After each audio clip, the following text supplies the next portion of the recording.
On the map, this place is called Wood Lake, but walk in from the parking lot and you will search a long time for open water because most of the lake is simply gone. What you find instead is 150 acres of cattail marsh, wet forest and prairie, boxed in on every side by a first-ring suburb of Minneapolis. A freeway helped drain this lake, and a city decided to love what was left. This is the story of how a drowned shoreline became one of the first urban nature centers in America. Lace up, because the whole thing is walkable in a morning.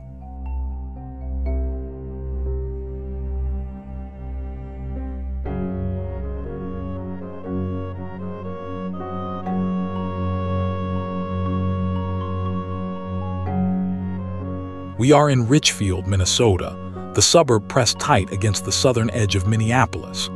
The city covers barely 7 square miles, with Interstate 35W running up its spine and the Minneapolis-St. Paul International Airport sitting on its eastern shoulder. Tucked into that grid, near Lake Shore Drive, is Wood Lake Nature Center, a 150-acre natural area owned and run by the city itself. Around it live some 37,000 people, and beyond them, the whole Twin Cities metro. Everything wild in this episode survives inside that box.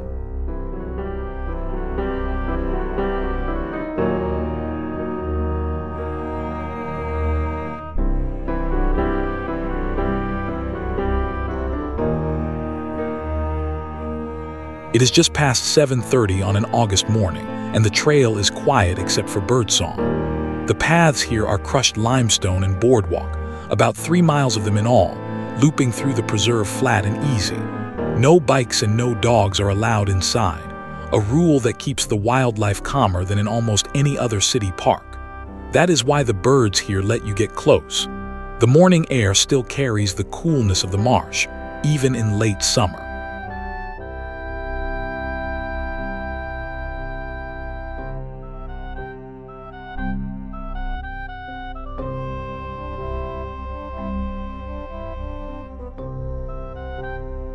To understand why there is a wet hollow here at all, you have to go back more than 10,000 years.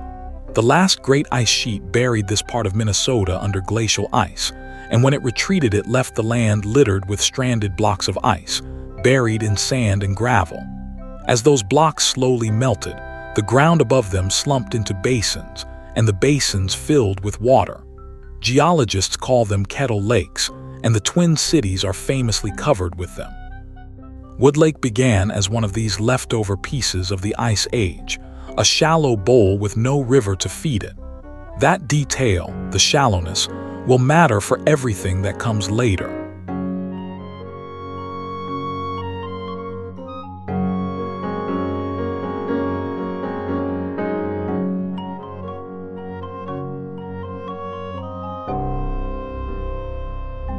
The trail slips into a band of mixed lowland forest, one of the 3 habitats packed into this small preserve.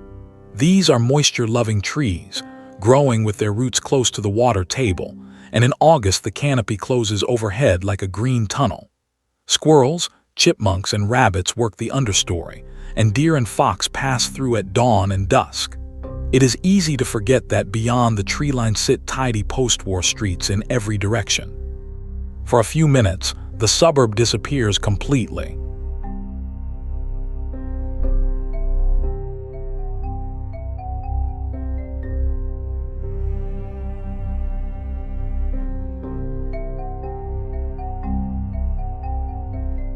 Then the trees open, and you meet the heart of Wood Lake, a broad cattail marsh where the lake used to be. Cattails are one of the great workhorses of a wetland, tall green blades topped with those famous brown seed heads that look like corn dogs on a stick. They filter the water, hold the mucky bottom together, and feed and shelter an astonishing share of the animals here. A single seed head can carry hundreds of thousands of tiny wind-blown seeds, which is how cattails claim new mud almost as soon as it appears. When the lake retreated, the cattails moved in. In a real sense, they are the landlords of this entire preserve.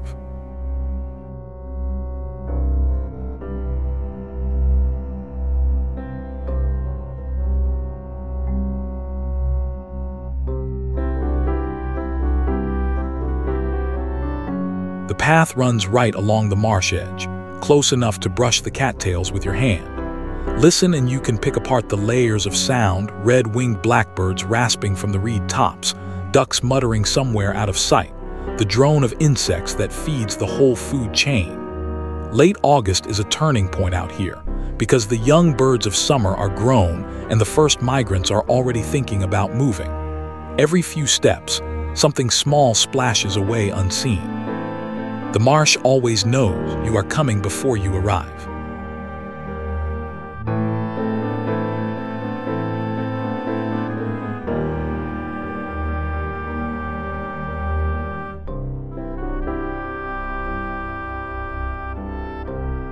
If cattails are the landlords here, the muskrat is the builder. This furry rodent, smaller than a beaver with a thin rat-like tail, is one of the signature mammals of Wood Lake.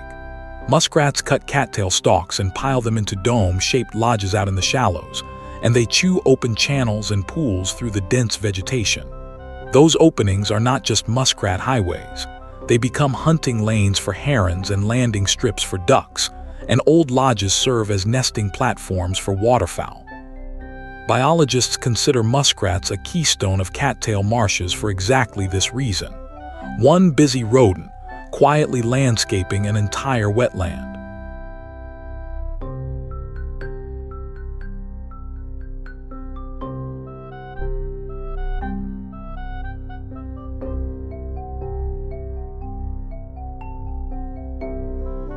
And here is the moment this preserve is famous for, the floating boardwalk that strikes out straight across the marsh. The planks rest on floats, so the walkway flexes and sways gently underfoot, and you feel every step echo in the water below. This is the closest most people will ever get to standing in the middle of a cattail marsh without wearing waders.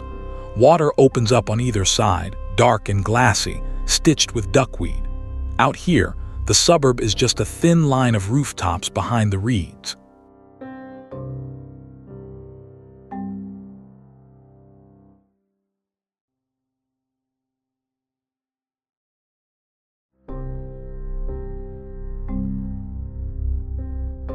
Long before any of the surrounding streets existed, this Lake Country was part of the Dakota homeland. Just a few miles north of here, on the shore of the lake now called Bdemaka, a Dakota community led by the man known as Cloud Man farmed corn in the 1820s and 30s. The chain of lakes and wetlands across this landscape supplied fish, waterfowl, and marsh plants through the seasons. The names on today's maps came later. The water, and the people who knew it first, came long before.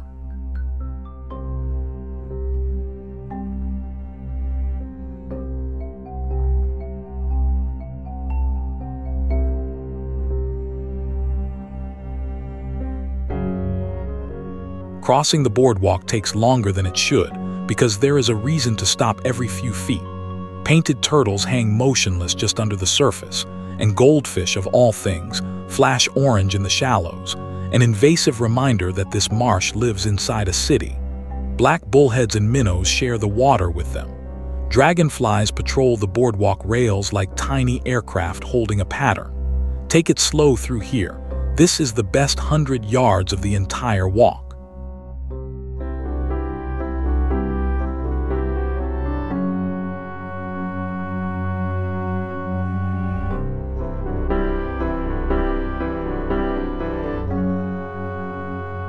The town around this marsh got its name at a public meeting in May of 1858, the same month Minnesota became a state.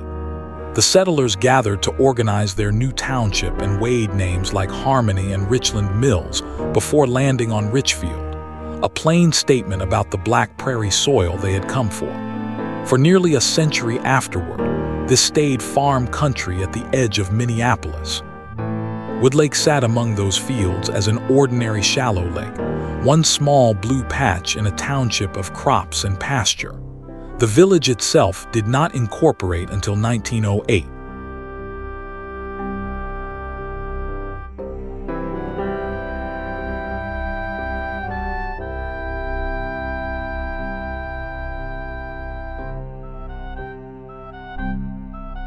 Richfield's farmers found their fortune in feeding the booming city next door. Small truck farms and market gardens covered the township, sending wagon loads of vegetables north into Minneapolis as the mills and neighborhoods there exploded with people. It was intimate, labor-heavy farming, acres of onions and cabbages rather than endless wheat. A farm family could make a living on a small plot precisely because the market was a wagon ride away. That same closeness to the city would eventually be the farmland's undoing. Land this near to Minneapolis was never going to grow vegetables forever.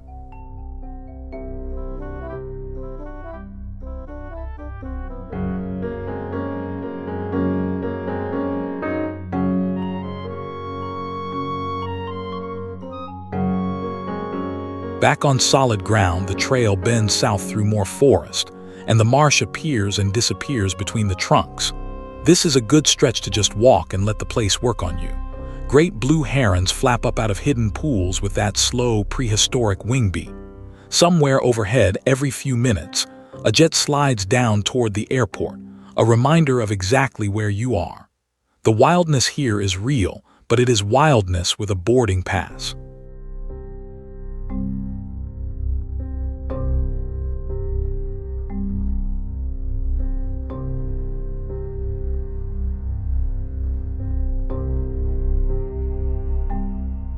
It is hard to picture now, but within living memory Wood Lake was an actual lake, with houses gathered around its shore. Richfield families treated it as a neighborhood amenity, a place for boats and birds and summer evenings at the water's edge. Photographs from the early and mid-20th century show real open water where today there is an unbroken sea of cattails. Nobody standing on that shore imagined the lake could simply go away. But a shallow kettle lake with no inlet stream lives and dies by its water table, and the water table was about to take a historic hit.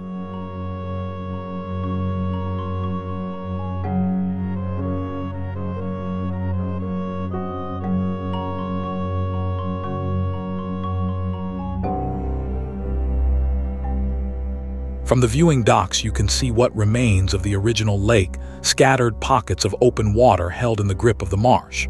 On a still morning the surface mirrors the sky, and coots and mallards trace lines across it. These openings are precious real estate, and nearly everything with wings or webbed feet funnels through them. The naturalists here keep spotting scopes trained on this water for good reason.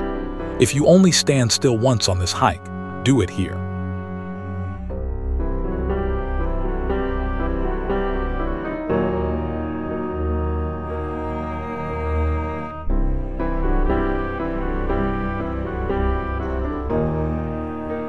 After World War II, Richfield changed faster than almost any place in Minnesota. In 1940, it was still a farm town of under 4,000 people, and by 1950, it held more than 17,000, its population more than quadrupling in a single decade. Farmland was sold off wholesale to developers throwing up modest homes for returning veterans and their young families. The market gardens vanished under curbs and driveways at astonishing speed. Richfield became the classic first-ring suburb, fully built out, street by street, and the new city needed roads, big ones.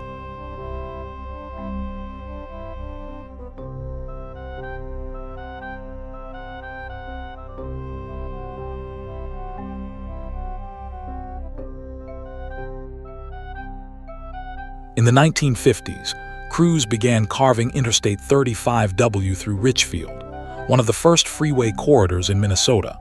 The construction was a colossal act of earth-moving, cutting a trench of concrete straight through the young suburb barely half a mile from Wood Lake's shore. Freeways remade everything they touched in these years: neighborhoods, commutes, and less famously, the water underground. Deep cuts and drainage works can lower the water table far beyond the pavement itself. For a shallow, springless kettle lake next door, that was an existential threat. Wood Lake never saw it coming.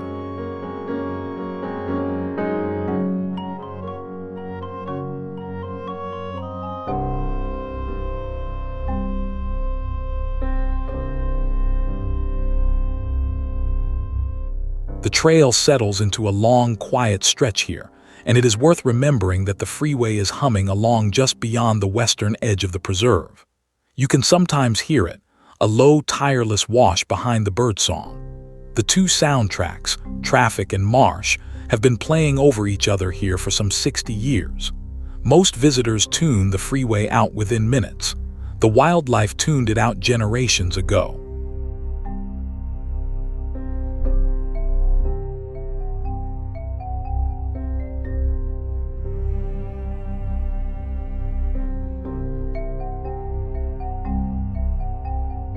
Through the 1950s, Wood Lake's water slipped away, drained in part by the construction of the interstate nearby.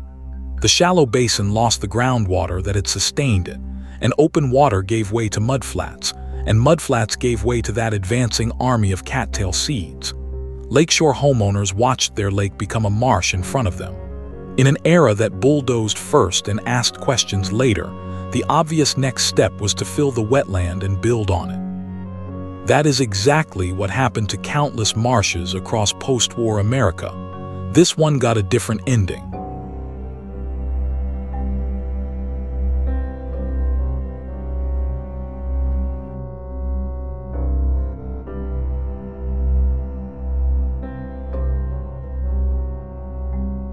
Past the halfway point now, and the loop keeps offering new angles on the same green world.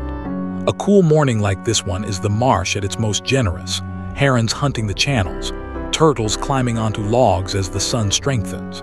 Late summer stacks the vegetation to its tallest, cattails standing well overhead.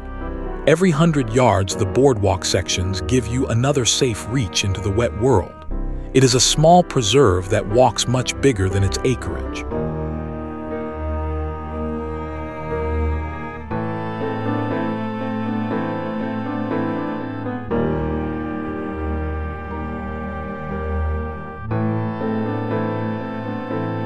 In 1971, the city of Richfield did something quietly radical. It took its lost lake and founded a nature center on it. Instead of filling the marsh, the city dedicated the 150 acres to environmental education, wildlife observation, and outdoor recreation. Wood Lake Nature Center opened as one of the first urban nature centers in the nation, a model for bringing nature programming inside city limits rather than busing people far away to find it. An interpretive center staffed by naturalists went up, along with trails, docks, and an amphitheater. Generations of Twin Cities school kids have had their first close look at a muskrat or a heron right here. The freeway took the lake, and the city answered with a sanctuary.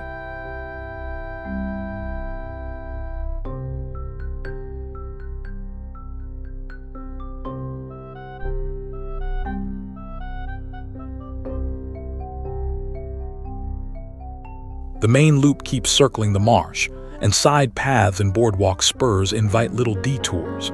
Everything is flat and stroller-friendly, which is part of the design. This place was built so that absolutely anyone can reach the wild part. In winter, these same paths are packed for snowshoeing and cross-country skiing. There is no season when the preserve simply shuts down. Today, though, belongs to late summer, and the morning is warming fast.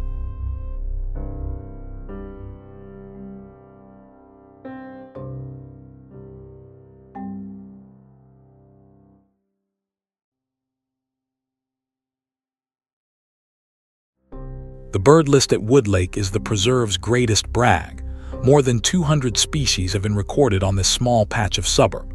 Great blue herons and egrets stalk the shallows, rails and wrens work the cattail thickets, and warblers pour through the trees in migration. For birders in the South Metro, this is a habitual first stop, because so much variety is packed into such an easy walk. All of it is counted and shared by watchers who treat this marsh like a beloved neighborhood member. 200 species, inside a city of 37,000 people, on land a freeway almost erased.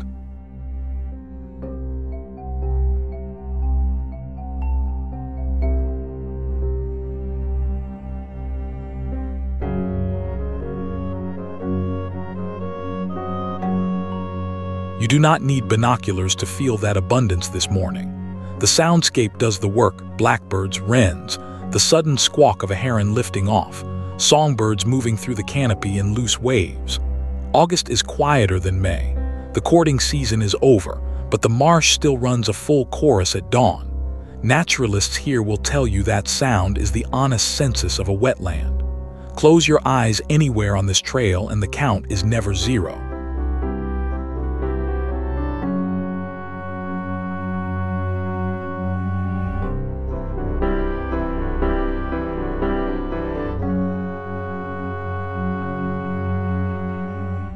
Wood Lake sits under the Mississippi Flyway, the great migration corridor that follows the river valley through the middle of the continent. Every spring and fall, waterfowl and songbirds moving between the far north and the Gulf funnel over the Twin Cities, and a marsh like this one works as a rest stop on the highway. Ducks drop into the open pools to feed and recover, sometimes for hours, sometimes for days. In a metro where most historic wetlands were filled long ago, each surviving marsh carries outsized weight. A tired bird does not care that this is a suburb. It only cares that the water is still here.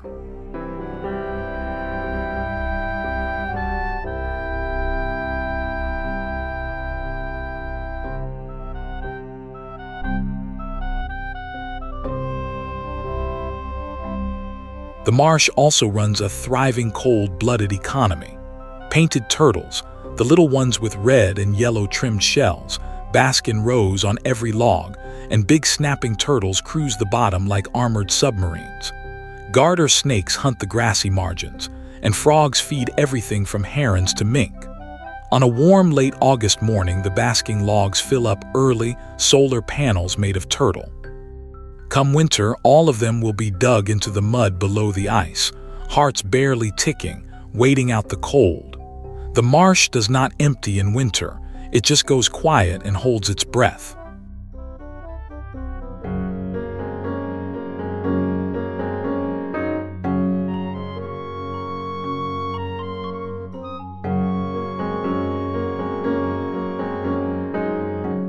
The last habitat waits near the end of the loop, where the trees give way to open prairie. The trail crosses through tall grasses and late summer wildflowers, goldenrod starting to burn yellow at the margins. This is the brightest, hottest part of the walk, a complete change of climate from the shaded boardwalk. Butterflies and bees crowd the blooms in the strengthening sun. 3 habitats in 3 miles, and you have now walked all of them.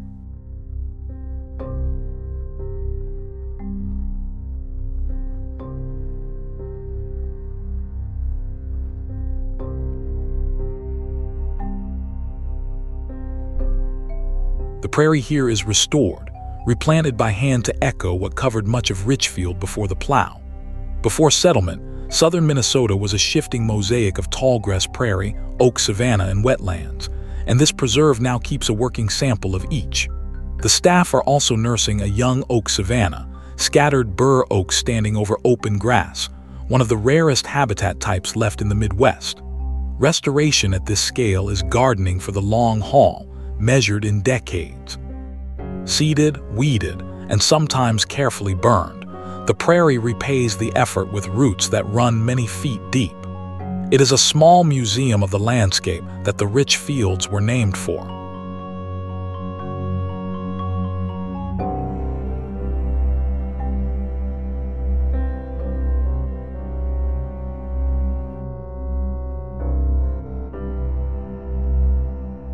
A place like this survives on more than city budgets. Since 1991, a group called Friends of Wood Lake has raised money and advocated for the preserve, and the community shows up in force for events like the Urban Wildland Half Marathon that finishes through these trails. In winter, the same neighbors come back on skis and snowshoes to glide past frozen cattails and fox tracks. 50 years on, the Nature Center is stitched into Richfield's identity as tightly as any school or park. Lost lakes stay saved only because somebody keeps choosing to save them. Here, somebody always has.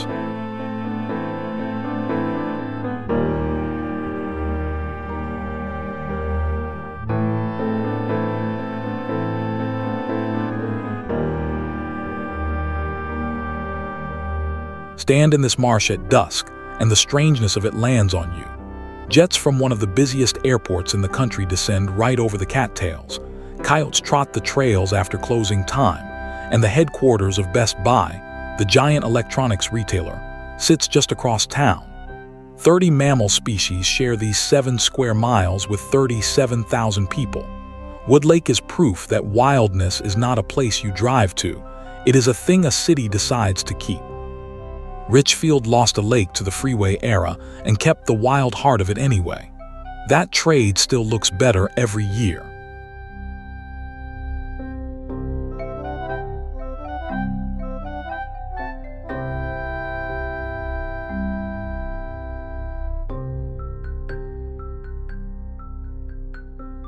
The loop closes back where it began, 3 easy miles through marsh, forest, and prairie, all inside one first-ring suburb.